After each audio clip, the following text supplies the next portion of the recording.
typically movies में क्या होता है सितार जब बजता है ना तो बिल्कुल तो pathos ही आ जाता है. We're storytellers, right? Yeah. I'm telling a story through a medium of certain notes.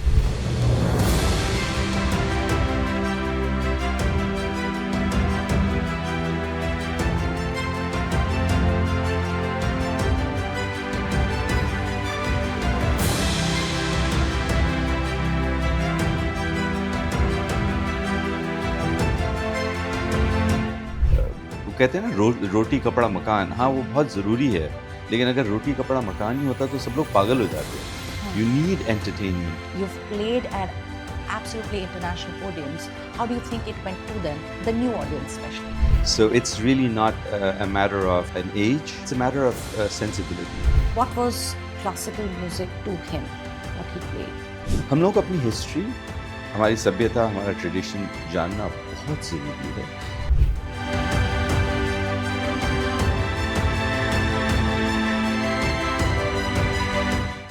Musicians today are that dedicated. The next generation is not so focused, not so this, not so that.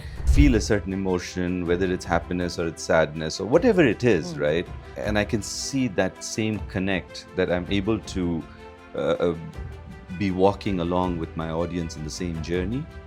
That I cannot tell you how that feeds me. Focusing on this direction, but they're really not into it. The people that have been into it, they're always into it. Fair enough.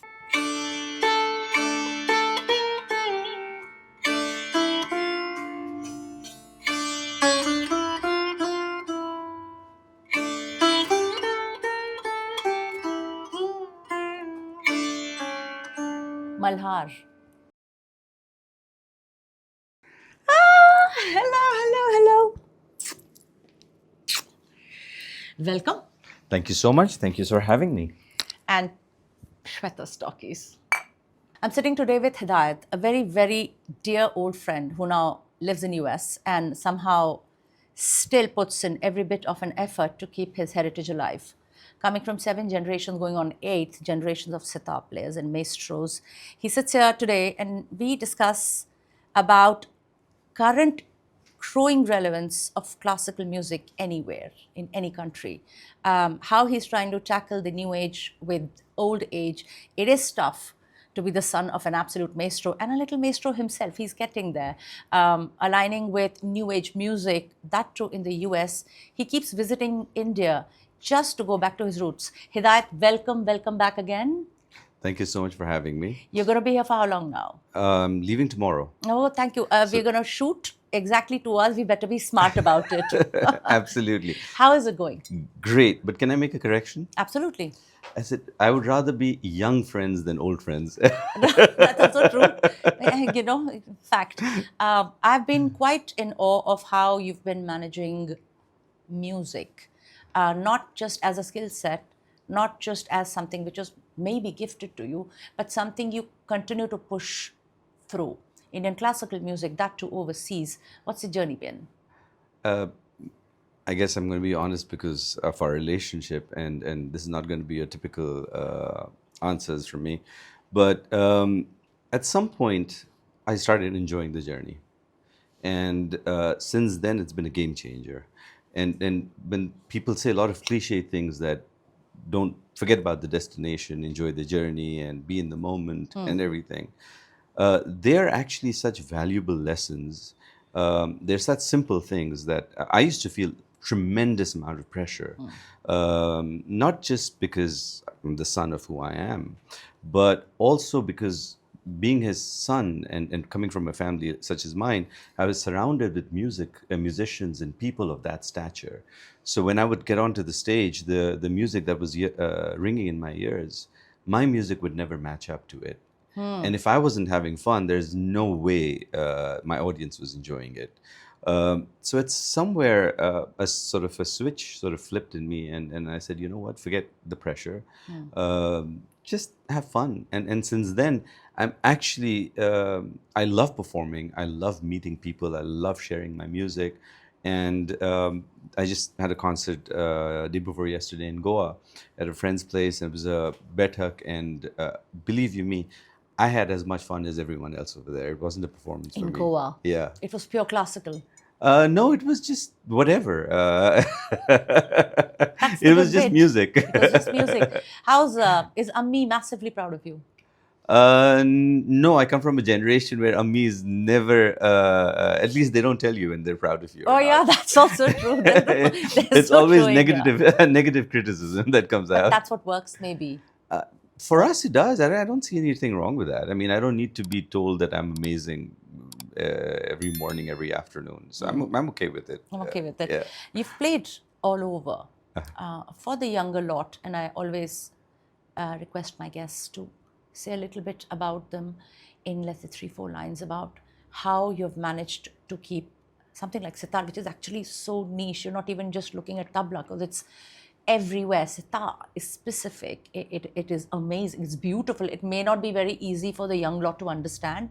You've played at absolutely international podiums. How do you think it went to them, the new audience especially?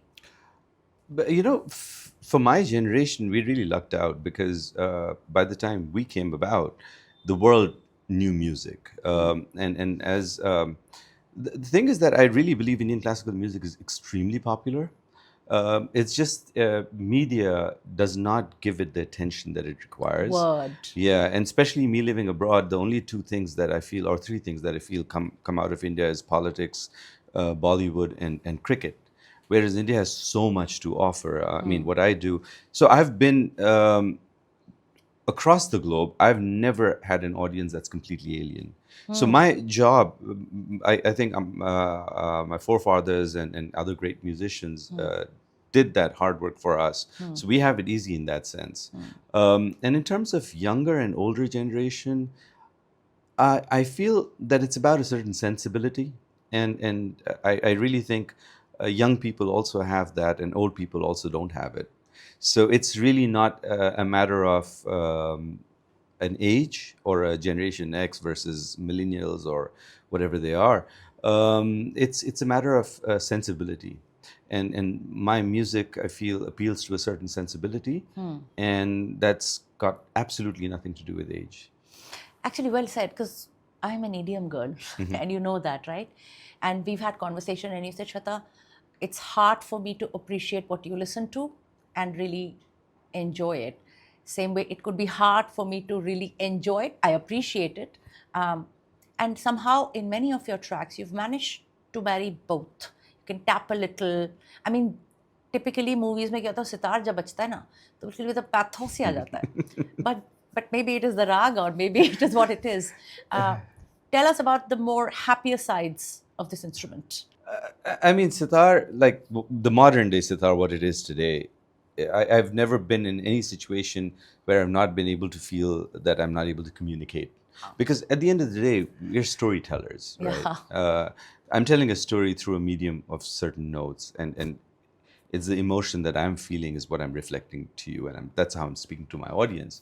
So I've never ever felt that while talking, I run out of words. My vocabulary is really messed up. Kabhi Hindi bolta hu, kabhi Angrezi bolta hu. I'm all over the place. But through the medium of sitar, I've never felt that. I love that. I really love that. And I was looking at your sitar, and I've been seeing it with all kind of stickers on its travel bag. I mean, it's, when you travel. What is it made of, really? I mean, of course, I can see strings and wood, but I'm sure there's more to it. If you can... There is the frets are metal, the strings are metal. This is metal. Yeah, the frets are metal. The strings are metal. I use a synthetic bridge. Traditionally, they used bone, horn, or even sometimes ebony. You mean this thing? Yeah, this is a plastic synthetic material. It just seems to last much longer. I mean, it's a complicated instrument. Those beads over there are stone. Those are for fine tuning. Back in the day, all the inlay work would be sometimes in ivory also. This is mother of pearl. I'm assuming too. How does the sound? Okay, for the science of it, there's a science of sound. The shape. Right. So I mean, this is a really vast subject, and I'm not. I have very superficial knowledge. Yeah, I mean, and I also have superficial knowledge. But so if I go back a little bit into the history, sitar has a few different people believe there are a few different origins. The story that I believe is Hazrat Amir Khusro got inspired by the veena and a Persian instrument and sort of combined the two and created something called a Sitar to accompany Sufi music, qawwali. And it was a 3-string instrument. So that was the sort of seed of what the sitar sort of started off with. But to what it is today, it's a completely different instrument, and it's a very modern instrument. So I would say this predominant sort of shape and size got established only within the last 150 years. And then my father in the 50s completely restructured the sitar for the way he wanted the tonal projection to happen. And again, we're talking about a time that was very interesting because technology came into play, and from playing in small chambers, you had microphones so you could reach out to a larger audience. So his music completely changed because he used the medium technology. So this sitar needs to be amplified because it's a very, very subtle instrument. There's a lot of overtones that we're working with. There's a lot of bending notes. And also he started this gaiki yang, which is imitating the vocal style. And in all traditions, vocal music has always been the epitome of music, whether it's opera, Western classical, or it's Indian or jazz or whatever. So all the instruments are either made to back it up or sound like that. So my father sort of started the gaiki, where you play the vocal style on the sitar. So he needed to change the structure of the instrument, and from the size to the thickness of this portion is called the tabli. This portion. Yes, and the curvature of the frets, the thickness of the dand, So which is the neck. re-engineered it basically. Completely. Hidayat, you've of course trained under the Ustad. In one line, what was classical music to him? What he played? Oh. Give me some things he would say. You wake up in the morning and he would say, Hidayat, this and that. One of those. He lived, breathed, ate, consumed music 24/7. So everything in his life was coming from that space. Perspective of music and sound. Everything.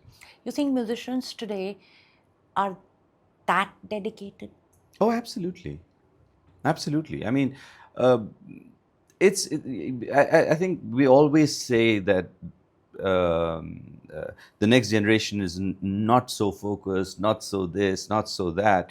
But the world keeps on evolving. So, I mean, so it has to be. You see that. Oh, and I think there's a renewed resurgence of interest in old ways of eating, old ways of living, older music. There seems to be a renowned passion for curating that as much as they can. Do you feel that shift? No, actually, I never thought that people didn't have that focus. I really feel that the media plays a huge big part in our perception, right? There's a lot of superficial people right now because that's the fad, that they are sort of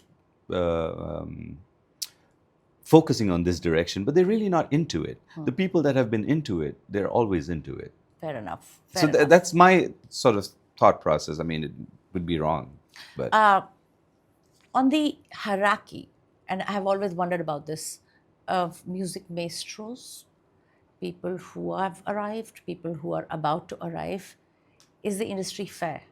Is any industry fair? No, but this industry. No, not at all. Not at all. I mean, I feel honored and grateful to be sitting over here and people listening to my voice. But I know that within Delhi itself, there's much better sitar players than me. There are much better speakers than me, much more deserving people than me sitting over here. But that's how it is. I mean, and there are much less deserving people that have much higher seats than me as well. So that's life. Tell me a situation. You are attending and performing a concert in US for Indian classical versus in India. Tell me social dynamic differences. Not very much anymore because the audience is very trained everywhere. Now, what used to be? Now is what I'm talking about. So again, I haven't really faced that in my generation, though I would say that in the bigger metros in India, uh, we do take it a little for granted. What do you mean? There's just an abundance of shows happening. There's just abundance of concerts happening. So the way people run towards it is not the same as when you don't have that abundance. Fair enough. Is it a function of marketing? I think it's a function of availability. I see, fair enough. You're in a room packed. You gave the mother of all performance. You wanted everybody to clap, and you heard 50% of the clap. What happens in your mind? Luckily for me, because I'm so enjoying myself, that 9 out of 10 times I'm not even. So I connect with a few people, and I'm not looking for a clap. I'm looking for an expression change. How do you expression change? Oh, you're looking at the audience. I'm looking at the audience and I'm feeling that expression change because my music is not, again, especially if I'm doing classical music, it's very subtle. I'm not really looking for claps. That kind of takes away from my music. Fair. So what I'm looking for is the expressions from those people. How connected are they with me? And sometimes if I'm feeling a certain emotion or a thought, and I express it through my music, it's just instrumental music. There's no words, there's nothing, right? And I see that they felt it. Oh, that is satisfying. Fair enough. That is amazing. That's my drug. Fair enough. So Hidayat, I mean, either you're A.R. Rahman level, Bollywood, or you're somebody who's passionate, brilliant, and still not made it. The commercial industry is not very kind to artists. It isn't, because good taste never made millionaires. That there is that saying also. In recent music scene, I see a lot of young people now trying to mix classical music with rock, Carnatic music, with hip hop, and it's beautiful without leaving the essence. But that is today, and we are not that generation. Growing up, how was it for you, especially in terms of commerce? I've been one of the very few fortunate ones. Again, I think my lineage plays a big role in that. But even though it's become better, a lot of entertainment lines have become pretty organized and streamlined. But if I speak for Indian classical music specifically, it's sad. It's hilariously sad, actually, because what artists were getting paid 10, 15, 20 years ago, taking into inflation into consideration, everything, the fee actually has gone down. If an artist was getting paid 50,000 rupees, like For a performance, right? Now they're getting paid 30,000 rupees. Wow. And this 30,000, 50,000 rupees that I'm talking about is the top grade artist charging or being paid for performing at festivals.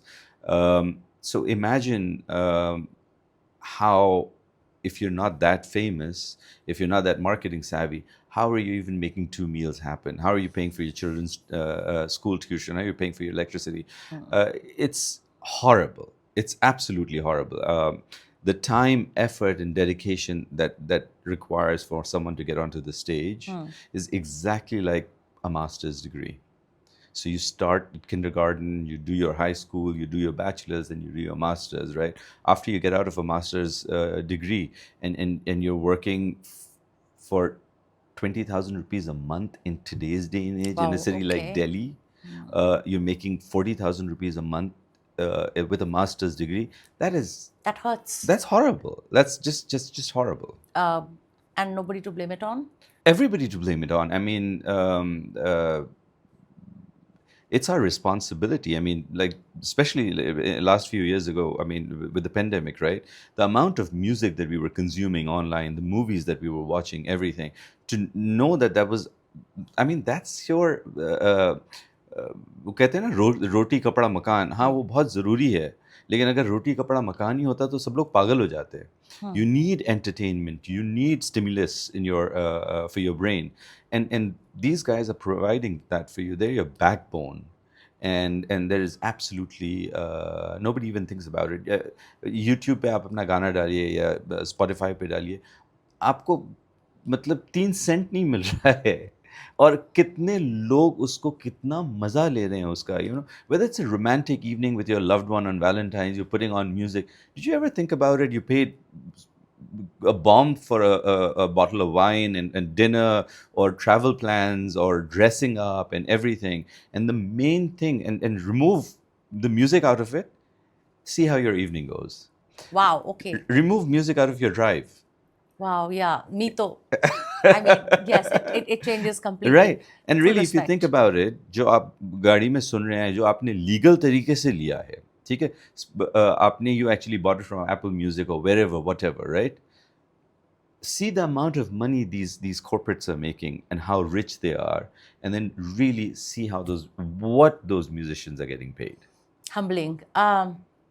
Is AI going to make it worse? Actually, I'm very pro AI. Good.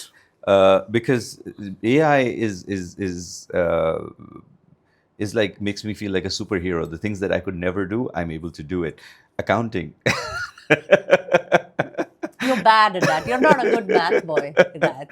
I'm not a good education in any. I know that. So what AI is going to do? Yes, it's going to definitely disrupt the system, but it will change a lot of industrial kind of jobs that we have.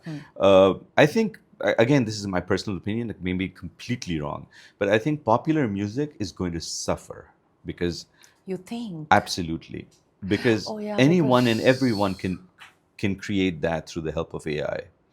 But the true creative music, the true creative inputs have to be given by true creative people. And so I'm hoping I'm in the latter part. At least I think I am.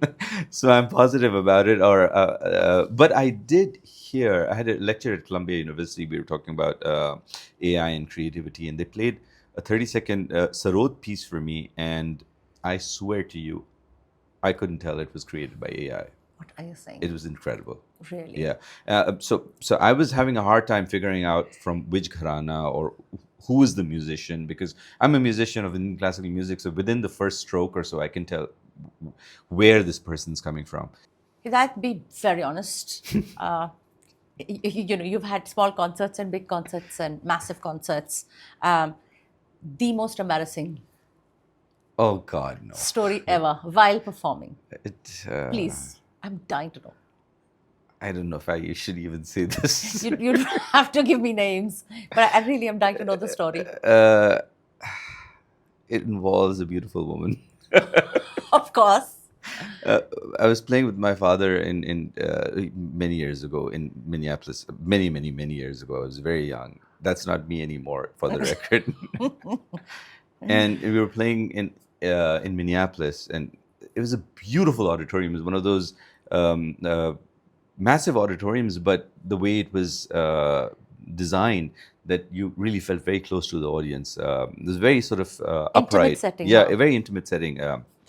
So there was this extremely beautiful girl sitting on the 4th or 5th row, and somewhere during the concert we made eye contact. And I guess we didn't break that for quite a while. Did you remember what you're playing? No, I didn't. And so I was playing with my father, and he looked at me and he said, उन्होंने इशारे में बोला कि बजा. Focus था. फिर उन्होंने अपना फिर बजाया होगा. फिर थोड़ी देर के बाद देखा होगा. So he finally leans over and he says, बेटा देखते ही रहेगा या कुछ बजाएगा भी? Imagine Ustad saying it on a... Oh my God, that was just... but there are many... I want to know a heart-wrenching one, a very serious, poignant one as an artist. Again, it's it's a very emotional thing. So there is always a heart-wrenching moment in a concert. But what I was telling you earlier, that when I feel a certain emotion, whether it's happiness or it's sadness or whatever it is, right? And and I can see that same connect, that I'm able to uh, be walking along with my audience in the same journey. That I cannot tell you how that feeds me, and what that does to me. I mean, every time, and it doesn't get older. Fair.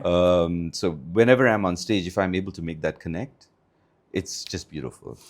First big setback, or the one setback that really taught you a lot of things about taking care of your own music and taking it ahead? Setback. I mean, the most difficult thing that happened to me was I got involved in a hit and run. I was crossing the road in Bombay, and I got hit by a motorbike, and which completely I was not. I broke my tendons on my right hand. Actually, this is the first time I'm saying this story on media. Very few people know about it. So for 2 years, I could not play sitar, and after that, I was playing it like physical therapy.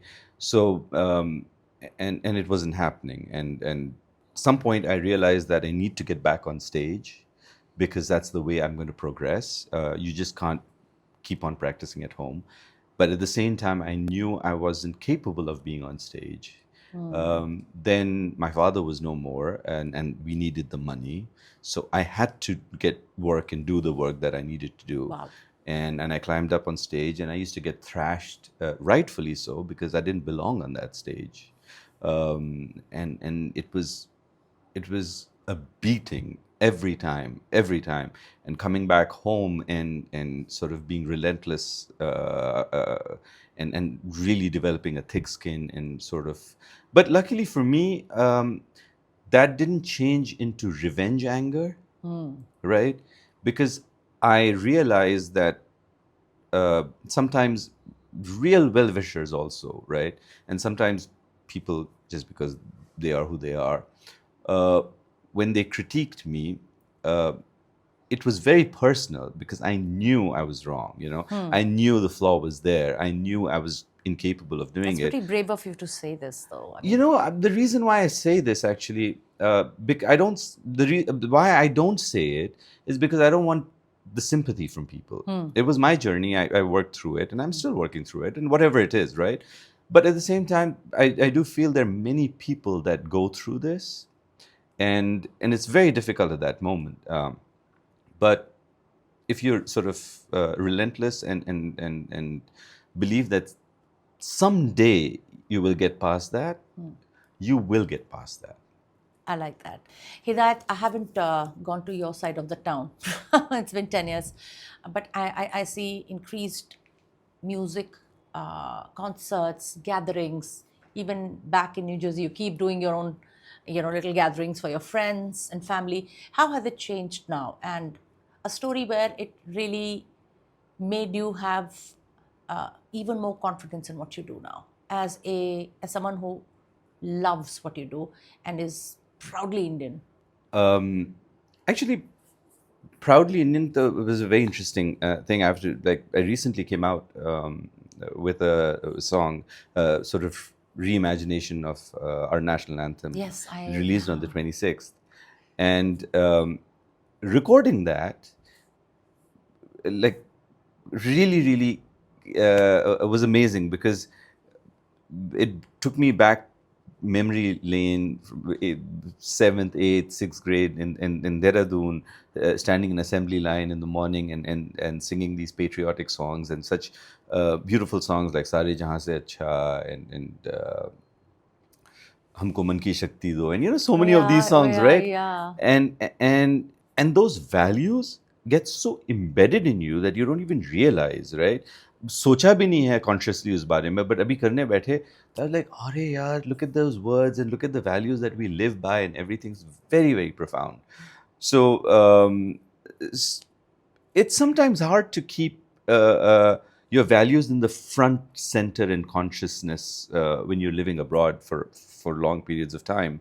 I think हम लोग को अपनी history, हमारी सभ्यता, हमारा tradition जानना बहुत ज़रूरी है, बिकॉज जब आप वो बात अच्छे से जाने आप कौन हैं, तो आगे बढ़ना आसान हो जाता है. You're a product of your history. Absolutely. I firmly believe in that. I mean, Absolutely. not just for music. I truly firmly believe it, and I'm so happy you said that. With that, Hidayat, I'd request you to play a bit for us, if that's okay. I would love to. Yay, we have the sitar right here. Definitely. Chalo. So if you've noticed, we've changed the stage now, and I really wanted to hear him play while we ask a few questions. I believe this needed a bit changing. He had to sit a certain way to be able to strum. It's quite fascinating. While you're playing with what it is, Hidayat, what would you tell practical advice for the young classical music enthusiasts who want to make it into a proper career? Practical. Perseverance. Actually, honestly, that's the best advice, because just don't give up. It doesn't come easy. To get a job, you start going to school when you're, I don't know, kindergarten, and then you're at least have to get to a master's level. So that's how many years? 20 years of education. Fair enough. Right? So you can't expect music to come within 2 years. Fair. It takes time. Keep at it. Be true to yourself. And what I mean by being true to yourself is, because you got famous doing what you did, doesn't mean I'm going to get fame by doing that. Give me a little strum to represent that. So you have to sort of believe in the music that, or the creativity that you believe in, Yes. and stick to your guns. Practical advice when they're going into, are they meeting an agent? Are they trying to market first? Are they trying to set their brand first? What are they doing? The first and foremost thing is to get your clarity of thought down. What it is that you want to do. And I mean, now times keep on changing. So what my father did in order to get concerts or work or being recognized is completely different to what I have to do, and to what you guys have to do. It's completely different. But adapt. Right now is the time for social media. So put your content in there, but don't put content that you think is going to get popular. Put content that you believe in, that you want to put out there. The world is a big place. You'll find your audience, you'll find your voice. But just stick to your guns and grow a thick skin. Fair enough. This is the first time I'm sitting so up close. What does happy sound like? It's all from inside you, right? So.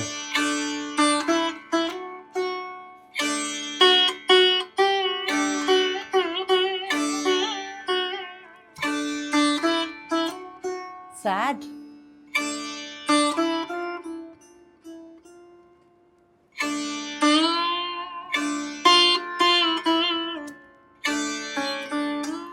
Anger?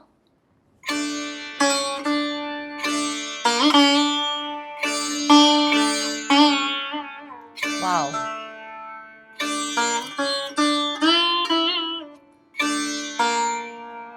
Remorse?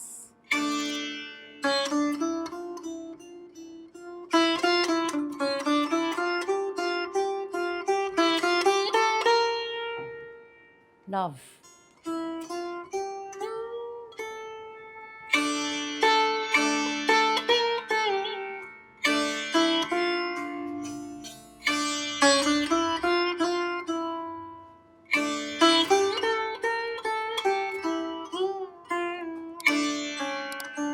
Malhar? तो अब season पे चले गए, because sitar अब shift कर रहे हैं मल्हार मिलाना पड़ेगा। मिलाना पड़ेगा। Play something from your father. Whatever you love or you heard. I mean, सारा उनसे सीखा हुआ है, so it's everything is completely inspired by it. But sitar इसमें मिला हुआ है, तो उनकी एक he created a rag, a thought dedicated to his father. It's called Inayat Khani Kanra. So Sorry, say that again. Inayat Khani Kanra. Okay. So I'll play his composition in it.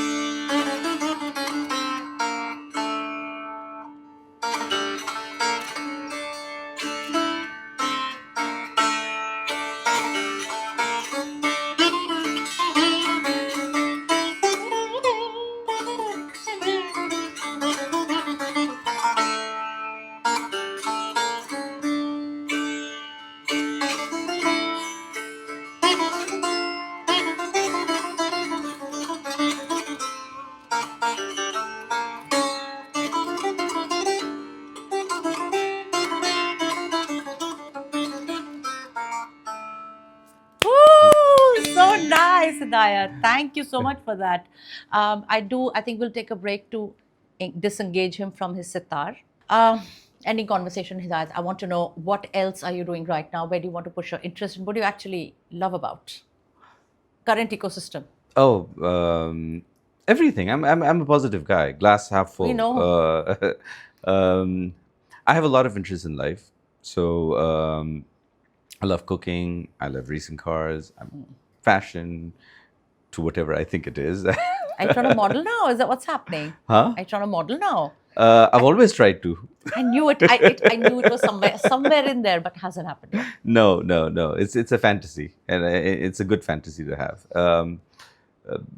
Ecosystem is great. I mean, the most important thing in my ecosystem is my friends. Of course. And case in point, right there. Food.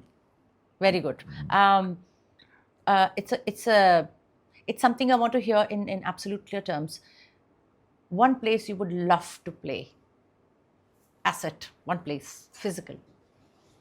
Taj. With who? Oh, that.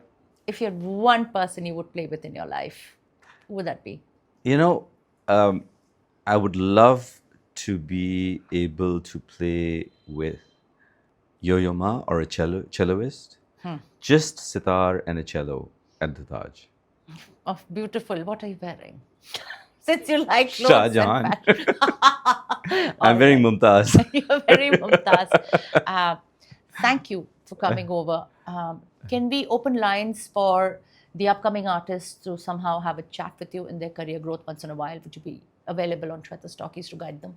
Absolutely. I mean, I love meeting and collaborating and hearing young minds, because it's not so much wisdom that I'm imparting towards them, but I'm sort of more learning about current events and how I need to adapt to communicate with them. So I'm definitely You need open. them more than you do. Actually, they I need do. you. Yeah, that yeah, works, right? absolutely, Because we yeah. all need that new high-tech, new way of bringing it across.